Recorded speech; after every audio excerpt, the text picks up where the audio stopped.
নমস্কার। আজকে আলোচনা করব ট্রানজিট নিয়ে। বিশেষ ট্রানজিট। এই ট্রানজিটটা আলোচনা করার একটাই উদ্দেশ্য, দেখুন সমাজ সংসারে বা সামাজিক সিচুয়েশনে বা আমাদের মনুষ্য জাতির মধ্যে সবার মধ্যে একটা কিন্তু এক প্রভাব পড়ছে। তাহলে কিসের ট্রানজিট আলোচনা করব? আজ আলোচনা করব মার্স অর্থাৎ মঙ্গল। মঙ্গল ট্রানজিট করেছে 12 আগস্ট। মঙ্গল ট্রানজিট করেছে 12 আগস্ট। কোথায়? আদ্রা নক্ষত্র। আদ্রা কার নক্ষত্র? রাহুর নক্ষত্র। মঙ্গল বসে আছে কোথায়? মিথুন রাশিতে। নক্ষত্র কোথায়? রাহুর নক্ষত্র। কতদিন থাকবে? 2 সেপ্টেম্বর পর্যন্ত। সুতরাং ডিউরিং দিস পিরিয়ড অর্থাৎ 12 আগস্ট টু 2 সেপ্টেম্বর, এই যে সময়টা আপনাদের 12 রাশির ক্ষেত্রে, সমাজ সংসারে, সামাজিক ক্ষেত্রে, আপনার ক্ষেত্রে বা 12 রাশির ক্ষেত্রে কি এফেক্ট হবে। প্রথমে বলি মঙ্গল আর রাহু কম্বিনেশন। আপনাদের আলোচনা করেছিলাম যে রাহু মঙ্গলের নক্ষত্রে প্রবেশ করেছে, যখন কুম্ভ রাশিতে রয়েছে, তেমনি মঙ্গল রাহুর নক্ষত্রে প্রবেশ করেছে। দেখবেন যারা মঙ্গলের জাতক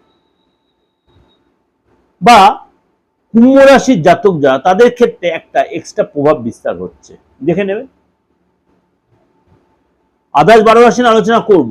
মঙ্গলের জাতক বলতে মেষ রাশি, মেনলি মেষ রাশি, আর মঙ্গলের জাতক একটা কারা? বৃশ্চিক রাশি। সুতরাং এই মঙ্গলের এই রাহু নক্ষত্রের ট্রানজিট 2 সেপ্টেম্বর পর্যন্ত আপনাদের ক্ষেত্রে কিন্তু ভালো মন্দ মিশিয়েই হবে। বেশিটাই ভালো হবে। কোন কোন ক্ষেত্রে আপনাকে সতর্ক থাকতে হবে, মঙ্গলের এই ট্রানজিট কোন কোন ক্ষেত্রে সতর্ক থাকতে হবে, সেটা নিয়ে একটু আলোচনা করব। চলুন তাহলে আলোচনা করি। কেন আপনারা প্রত্যেকেই বলেন যে দাদা আপনি যে ট্রানজিটগুলোতে আমরা জ্যোতিষীয় মতামত বা জ্যোতিষীয় ব্যাপারটা অনেকটাই শিখতে বা জানতে পারি, তার জন্য আলোচনা করা। এই যে মঙ্গল রাহু নক্ষত্রে, আদ্রা নক্ষত্রে প্রবেশ করেছে 12 আগস্ট, সুতরাং আপনার ঊর্জা বলুন, ভূমি বলুন, সম্পত্তি বলুন, ব্লাড বলুন, রক্ত বলুন, সবার কারক গ্রহ কিন্তু মঙ্গল। আবার রাহু হচ্ছে হঠাৎ কোনো ঘটনা, হঠাৎ প্রাপ্তি, হঠাৎ কোনো দুর্ঘটনা, এগুলো কিন্তু রাহু দেখে, বা হঠাৎ কোনো প্রাপ্তি যোগ, সফলতা প্রাপ্তি, রাহু ডেভেলপ দেয়, রাহু এগুলো দেখে। সুতরাং সেই মঙ্গলের এইখানে কিছুটা আপনার অঙ্গারক যোগ তৈরি হচ্ছে। কোন কোন রাশির ক্ষেত্রে কি প্রভাব বিস্তার করছে? বৃষ রাশি।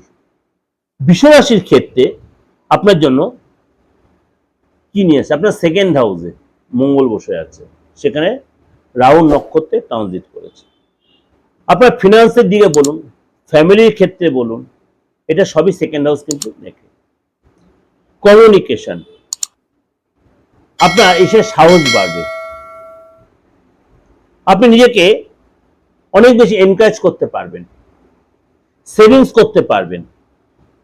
আপনার মানে লং টার্ম কোন ফিনান্সিয়াল সিচুয়েশন আপনি কিন্তু এই সময় কিন্তু নিজেকে ইনভলভ করতে পারেন, কিন্তু অবশ্যই দেখে নেবেন রাহু তো অবশ্য ভুল স্টেপ, ভুল হয়ে যেতে হবে। যদি আপনি প্রপার জাজমেন্ট করে এগোতে পারেন, আপনার এই সময় লাভবান আপনি হবেন, এবং অনেক রকম অপরচুনিটি, অনেক রকম অপরচুনিটি আসবে।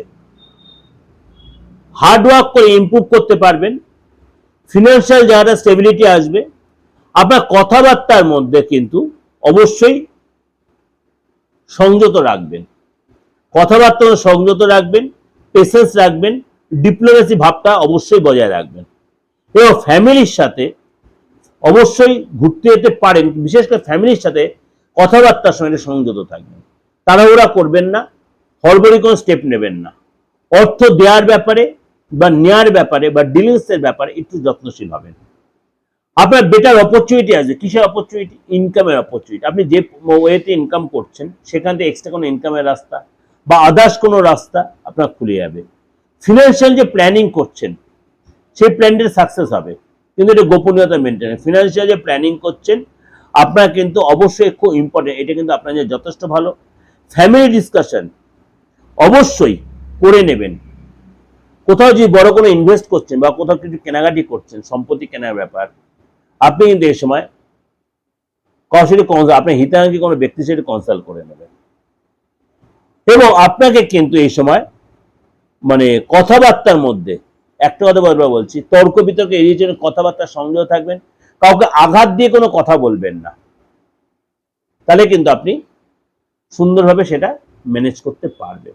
আপনার কিন্তু ওয়ে খুলবে, কিন্তু আপনার নিজেকে সংযত রাখতে হবে। হড়বড়ি করবেন না, প্রলোভনে পা দেবেন না, প্রলোভনে পা দেবেন না, রিপিটেডলি বলছি প্রলোভনে পা দেবেন না। কেন? আপনার সেকেন্ড হাউসে এই সিচুয়েশন তৈরি হচ্ছে। এটা আপনাদের যেটা ওভারঅল একটা বললাম, অবশ্যই আপনাদের ভালো লাগবে, অবশ্যই আপনাদের উপকারে লাগবে। ভালো লাগবে মানে খারাপ লাগলে তো ভালো হয় না, এটা আপনার উপকারে লাগবে। আপনি অনেকটা নিজেকে কন্ট্রোল করতে পারবেন। আপনার কোনটা করা উচিত আর কোনটা করবেন না সেটা অবশ্যই আগে থেকে ভেবে করবেন। মেষরাশি লোকেরা অনেক হটকারী স্টেপ, হটকারী কথা বলে পরে অনুশোচনা করে, সেগুলো আপনাকে চিন্তা ভাবনা করে চলতে হবে। যদি আমার এই প্রোগ্রাম বিন্দুমাত্র আপনার উপকারে লাগে, অবশ্যই লাইক করবেন, শেয়ার করবেন, লাইক করবেন, শেয়ার করবেন। আর যদি মনে করেন যে খুব প্রচন্ড সাফার করছেন,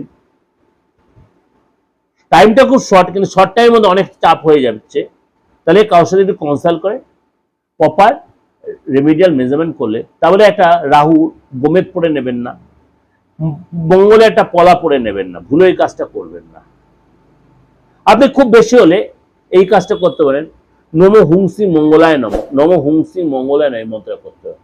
নমো ধরণী গর্ভ সম্ভুতাং, নমো ধরণী গর্ভ সম্ভুতাং বিদ্যুৎপুঞ্জ সমপ্রভম কুমারং শক্তি হস্তঞ্চ লোহিতাঙ্গং নমাম্যহম।